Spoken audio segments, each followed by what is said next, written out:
Rule 4. Compare yourself to who you were yesterday, not to who someone else is today. The internal critic. It was easier for people to be good at something when more of us lived in small, rural communities. Someone could be homecoming queen. Someone else could be spelling bee champ, math whiz, or basketball star. There were only one or two mechanics and a couple of teachers. In each of their domains, these local heroes had the opportunity to enjoy the serotonin-fueled confidence of the victor. It may be for that reason that people who were born in small towns are statistically overrepresented among the eminent. If you're 1 in a million now, but originated in modern New York, there's 20 of you, and most of us now live in cities. What's more, we've become digitally connected to the entire 7 billion. Our hierarchies of accomplishment are now dizzyingly vertical. No matter how good you are at something or how you rank your accomplishments, there is someone out there who makes you look incompetent.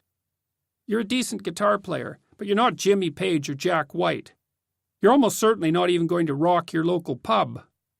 You're a good cook, but there are many great chefs.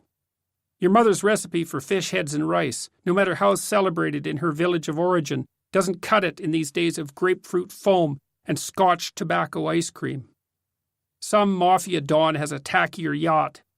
Some obsessive CEO has a more complicated self-winding watch, kept in his more valuable mechanical hardwood and steel automatic self-winding watch case. Even the most stunning Hollywood actress eventually transforms into the evil queen on eternal paranoid watch for the new Snow White. And you? Your career is boring and pointless. Your housekeeping skills are second-rate. Your taste is appalling. You're fatter than your friends, and everyone dreads your parties. Who cares if you are Prime Minister of Canada when someone else is the President of the United States? Inside us dwells a critical internal voice and spirit that knows all this. It's predisposed to make its noisy case. It condemns our mediocre efforts. It can be very difficult to quell. Worse, critics of its sort are necessary. There's no shortage of tasteless artists, tuneless musicians, poisonous cooks, bureaucratically personality-disordered middle managers, hack novelists, and tedious ideology-ridden professors. Things and people differ importantly in their qualities. Awful music torments listeners everywhere. Poorly designed buildings crumble in earthquakes. Substandard automobiles kill their drivers when they crash. Failure is the price we pay for standards. And because mediocrity has consequences both real and harsh, standards are necessary. We are not equal in ability or outcome, and never will be. A very small number of people produce very much of everything. The winners don't take all, but they take most, and the bottom is not a good place to be. People are unhappy at the bottom. They get sick there and remain unknown and unloved. They waste their lives there. They die there. In consequence, the self-denigrating voice in the minds of people weaves a devastating tale. Life is a zero-sum game. Worthlessness is the default condition. What but willful blindness could possibly shelter people from such withering criticism? It is for such reasons that a whole generation of social psychologists recommended positive illusions as the only reliable route to mental health. Their credo? Let a lie be your umbrella.